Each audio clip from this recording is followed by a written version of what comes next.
శుభం వ్యాధి శ్రీ గురుభ్యో నమః. మిథున రాశి వారికి ఏప్రిల్ 15వ తారీఖు నుండి 30వ తారీఖు వరకు ఏ విధంగా ఉన్న విషయాన్ని మనం ఇప్పుడు విశేషంగా తెలుసుకోవడం ప్రయత్నం చేద్దాం.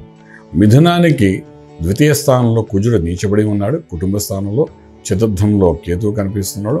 అదేవిధంగా చూస్తే రాజ్యస్థానంలో చతుర్గ్రహ కూటమి చాలా యోగంలో కనిపిస్తుంది. లాభంలో రవి, వ్యయంలో బృహస్పతి సంపూర్ణంగా కనిపిస్తుంది. సో ఇక్కడ మిథున రాశి వారికి బృహస్పతి శుక్రుడు పరివర్తన యోగంలో విశేషంగా కనిపిస్తున్నారు. అదొక ప్లస్ పాయింట్ వాళ్ళకి.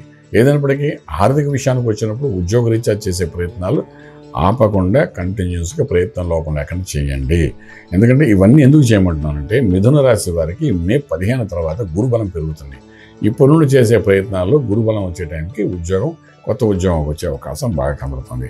ఏదైనా 20 to 25% కాదు, ఇంకా ఎక్కువ పర్సెంటేజ్తోనే ప్రాఫిటబుల్గా ఉద్యోగం వచ్చే అవకాశం ఉంది.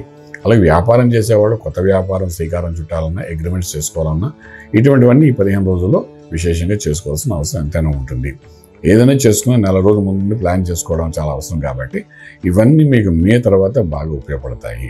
అంచేత అగ్రిమెంట్స్ చేసుకోండి, మంచి ప్లాన్ చేసుకోండి. బిజినెస్లో కూడా వ్యాపారం చాలా అద్భుతంగా ఉంటుంది. కుటీర పరిశ్రమ అనుకోండి, లఘు పరిశ్రమ అనుకోండి, లేదా real estate, construction, steel, cement, iron అదొక అంశం. అంటే ఫుడ్, ఫార్మా, అగ్రికల్చరు అదొక ఫార్మ్ అనుకోండి. ఫిల్మ్ ఇండస్ట్రీ అనేది 3rd సెక్షన్ అనుకోండి. సో ఇలాగా అన్ని రంగాల వాళ్ళకు కూడా మినిమం 20 to 25% ప్రాఫిటబుల్లో ముందుకెళ్ళే అవకాశం ఉంది. ఫుడ్ ఇండస్ట్రీకి 100% ప్రాఫిట్ తిరిగే అవకాశం ఈ 15 రోజుల్లో బాగానే కనబడుతుంది. శుభవార్తలు వింటారు, శుభకార్యంలో పాల్గొంటారు, మధ్యవర్తిత్వం వహిస్తారు, అన్ని శుభ ఫలితాలు ఉంటాయి. కానీ కుటుంబ స్థానంలో ఉన్న కుజుడు వలన మీద ఇంట గెలిచి రట్ట గెలవాలంటే ఇంట్లో గెలిచేది తక్కువ ఉంటుంది, బయట గెలిచేది ఎక్కువ ఉంటుంది. సో కుటుంబ పరంగా సమస్యలు ఉంటాయి తప్ప ఉద్యోగ రీత్యా మాత్రం ఎటువంటి ఇబ్బంది లేకుండా కొత్త ఉద్యోగ ప్రయత్నాల్లో సక్సెస్ఫుల్ అయ్యే అవకాశం బాగానే కనబడుతుంది. రాజ్యంలో ఉన్న శనీశ్వరుడు, శుక్రుడు, రాహు ఈ 3 గ్రహాలు, దాంతోపాటు బుధుడు కూడా అక్కడే ఉన్నాడు, లగ్నాధిపతి కూడా అక్కడే ఉన్నాడు. రాజ్యంలో ఈ 4 గ్రహాల యొక్క ప్రభావం ఏంటంటే ఒక విశేషంగా ఊహించింది ఏదో ఒక ఉద్యోగాన్ని, వ్యాపారం కానీ మీకు అనుకూలమయ్యే అవకాశం బాగా కనబడుతుంది. ఓకే, ఇప్పుడు ట్రేడింగ్ చేసేటప్పుడు ఫుడ్ ఇండస్ట్రీ మీద, ఫార్మా ఇండస్ట్రీ మీద ట్రేడింగ్ చేయండి. లక్కీ నెంబర్ 6 మీకు పాజిటివ్గా పనిచేస్తుంది. ఆరోగ్య సంబంధం విషయం వచ్చినప్పుడు ఎటువంటి విశేషమైన అనారోగ్య స్థితి అయితే మనకు కనిపించట్లేదు.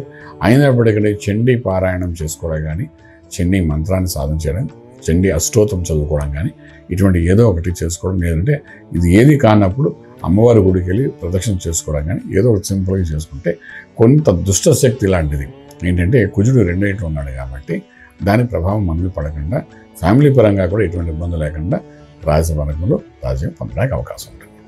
శుభం వ్యాధి.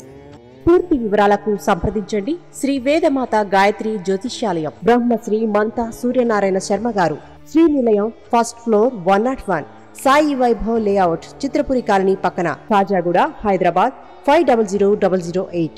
సంప్రదించవలసిన ఫోన్ నంబర్ 8855559147, 8855559148, 9849996644.